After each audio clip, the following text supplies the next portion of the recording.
অধ্যায় 15। সৃষ্টা যদি দয়ালুই হবেন তাহলে জাহান্নাম কেন? আচ্ছা সাজিদ, সৃষ্টিকর্তা কি দয়ালু নাকি পাষাণ? দেবজিদ্দা চায়ের কাপে চুমুক দিতে দিতে সাজিদকে জিজ্ঞেস করল। আমার পাশে বসা ছিল মিজবাহ।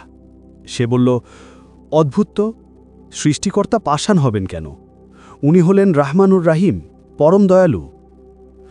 দেবজিদ্দা মিজবার দিকে তাকালেন। এরপরে বললেন, মিজবাহ, সৃষ্টিকর্তা যদি পরম দয়ালুই হবেন তাহলে তিনি তার সৃষ্টিকে শাস্তি দেওয়ার জন্য কেন নরক জাহান্নামের মতো জিনিস বানিয়ে রেখেছেন?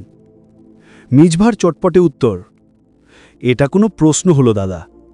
কেউ যদি সৃষ্টিকর্তার কমান্ড ফলো না করে তাহলে তাকে যদি শাস্তি দেওয়া হয় সেটা কোনোভাবেই সৃষ্টিকর্তাকে পাষাণ প্রমাণ করে না। মিজভার এই উত্তর দেবজিদ্দাকে সন্তুষ্ট করেছে বলে মনে হচ্ছে না।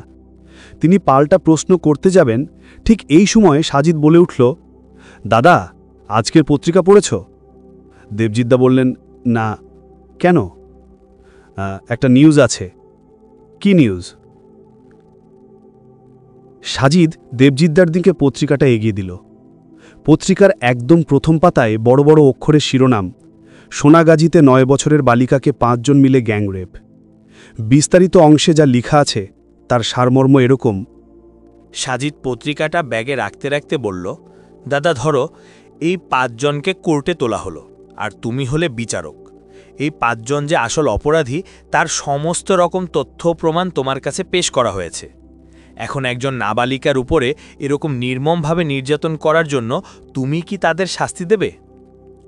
দেবজিদ্দা দাঁত মুখ খিচে বললেন, শাস্তি দিব মানে শুয়োরের বাচ্চাগুলোকে ফাঁসিতে ঝুলিয়ে দেব। সাজিদ মুচকি হাসল, বলল, সত্যি তাই? হ্যাঁ, একদম। ফাঁসিতে ঝুলিয়ে এদের মাংস শিয়াল কুকুর দিয়ে খাওয়াতে পারলেই আমার গা জুড়োবে। দেবজিদ্দার চোখ মুখ লাল বর্ণ ধারণ করেছে। উনাকে এরকম অবস্থায় আগে কখনো দেখিনি। সাজিদ 1 গ্লাস পানি উনার দিকে বাড়িয়ে দিল। পানিটা ঢক ঢক করে পান করে উনি শার্কের হাতাতে মুখ মুছলেন। উনি তখনও প্রচণ্ড রেগে আছেন, বোঝা যাচ্ছে। সাজিদ বলল, আমি যে দেবজিৎ দাদাকে চিনি সে কিন্তু এতটা হিংস্র না। আমি তাকে জানতাম দয়ালু, ক্ষমাশীল, মহানুভব হিসেবে। সে যে কাউকে ফাঁসিতে ঝুলিয়ে দেওয়ার কথাও ভাবতে পারে সেটাই বিরাট আশ্চর্য লাগছে। দেবজিৎদা সাজিদের দিকে তাকালেন। তাকানোতে একটা তাচ্ছিল্যতা আছে। বললেন, শোন সাজিদ, আমি দয়ালু, মহান, উদার ঠিক আছে, কিন্তু তার মানে এই না যে আমি কোনো অন্যায় দেখে চুপ করে থাকব। আমার ক্যারেক্টারের ক্রাইটেরিয়াতে যেমন দয়ালু, মহান, উদার এসব আছে, ঠিক তেমনি আমি ন্যায় বিচারকও। অন্যায়ের কোনো প্রশ্রয় আমার কাছে নেই। বিচারক হিসেবে তুমি চাইলে ওই 5 জন অপরাধীকে ক্ষমা করে দিতেই পারো, সাজিদ বলল। হ্যাঁ পারি, কিন্তু তাহলে যে ওই নিষ্পাপ মেয়েটার সাথেই অন্যায় করা হবে, অবিচার করা হবে, আমি সেটা পারবো না।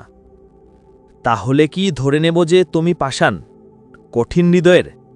তোমার মাঝে কোনো ভালোবাসা নেই, মমতা নেই? দেবজিদ্দা উত্তেজিত হয়ে বলে উঠলেন, আশ্চর্য, তোর বুদ্ধিশুদ্ধি কি সব লোপ পেয়েছে রে সাজিদ? 5 জন লোক ঘোরতর অন্যায় করেছে, তাদের অন্যায়ের জন্য আমি তাদের শাস্তি দিব, এটাই স্বাভাবিক। একজন বিচারক হিসাবে এখানে ন্যায়ের পক্ষ নেওয়াই আমার ধর্ম, আমার প্রেম, আমার ভালোবাসা। এটা কি প্রমাণ করে যে আমি পাষাণ? সাজিদ আবার মুচকি হাসল, বলল, দাদা, তোমাকে উত্তেজিত করার জন্য দুঃখিত। না, তুমি আসলেই খুব ভালো। সৃষ্টিকর্তা যেমন পরম দয়ালু, ক্ষমাশীল, ঠিক তেমনি তিনি আবার একজন ন্যায় বিচারকও।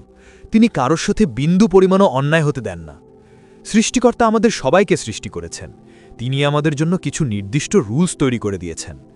এখন কিছু লোক এই রুলস ফলো করে যদি তার দেওয়া বিধান মতো জীবনযাপন করে, তাদের তিনি পুরস্কার হিসেবে জান্নাত দেওয়ার আশ্বাস দিয়েছেন।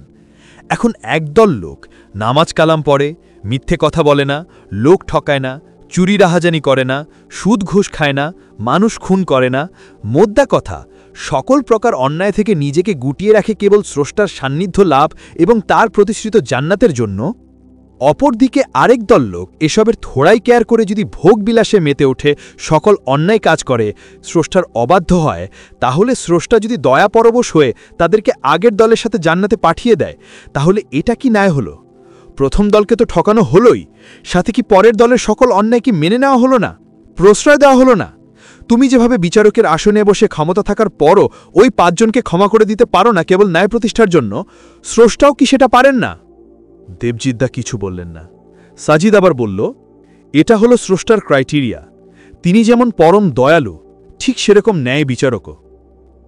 আরেকটু ক্লিয়ার করি, ধরো একজন বাবার 2টি সন্তান, 2 সন্তানের প্রথম জন দ্বিতীয় জনকে বিনা কারণেই ধাক্কা দিয়ে মাটিতে ফেলে দিল। যাকে ধাক্কা দিল সে মাটিতে পড়ে খুব ব্যথা পেল এবং চিৎকার করে কেঁদে উঠল। এখন বাবা এসে যদি প্রথম জনকে তার অন্যায়ের জন্য কোনো শাস্তি না দেয়, তাহলে সেটা তার দ্বিতীয় সন্তান যে নিষ্পাপ, তার প্রতি কি অন্যায়তর হবে না? দেবজিদ্দা বললেন, স্রষ্টাও এরকম নন। এই জন্যই তিনি জান্নাত আর জাহান্নাম দুটোই তৈরি করে রেখেছেন। আমাদের কর্মফলই নির্ধারণ করে দেবে আমাদের গন্তব্যস্থল। এতে কোনো 2 নম্বরই হবে না, কারোর সাথে চুল পরিমাণও অন্যায় হবে না। দেবজিদ্দা বললেন, তা বুঝলাম, কিন্তু তিনি যেহেতু স্রষ্টা, তিনি আমাদের চেয়ে 1000 গুণ দয়ালু হবেন, এটাই স্বাভাবিক। কিন্তু সেই তিনি আবার আমাদের কর্ম পরিচালনা করছেন, আবার তিনি আমাদের ধরে ধরে জাহান্নামে পাঠাচ্ছেন।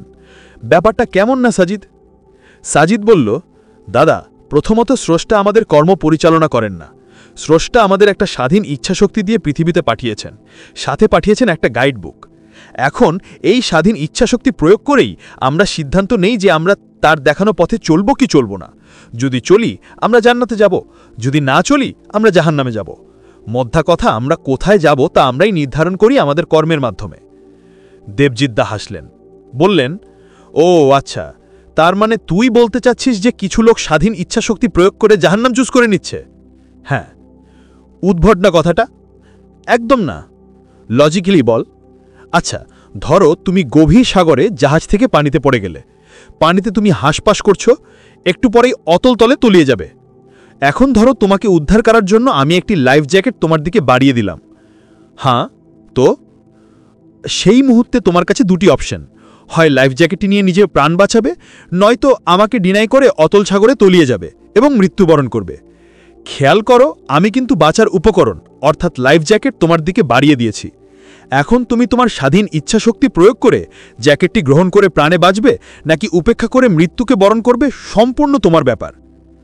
স্রষ্টাও জাহান্নাম থেকে বাঁচার উপকরণ আমাদের জন্য পাঠিয়েছেন, সাথে আমাদের ফ্রি উইল দিয়ে দিয়েছেন। এখন আমরা তা আঁকড়ে ধরে বাঁচব নাকি উপেক্ষা করে মরব তা আমাদের উপর নির্ভর করছে।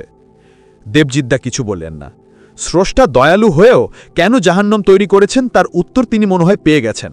চায়ের বিল পরিশোধ করে এসে দেবজিদ্দা বললেন, স্রষ্টা যেহেতু আমাদের চেয়ে অনেক বেশি দয়ালু, তিনি কিন্তু চাইলেই পারেন ক্ষমা করে দিতে। সাজিদ বলল, স্রষ্টা শুধু তোমার চেয়ে অনেক বেশি দয়ালুই নন, তোমার চেয়ে অনেক বেশি ন্যায় বিচারকও। সুতরাং সাজিদকে আর কিছুই বলতে দিলেন না দেবজিদ্দা। মনমরা করে বললেন, বুঝেছি। সাজিদ হাসল। দেবজিদ্দার এই চাহনি দেখে আমাদেরও হাসি পেল। আমরাও হাসলাম। আমাদেরকে হাসতে দেখে তিনিও আমাদের সাথে হাসতে শুরু করলেন।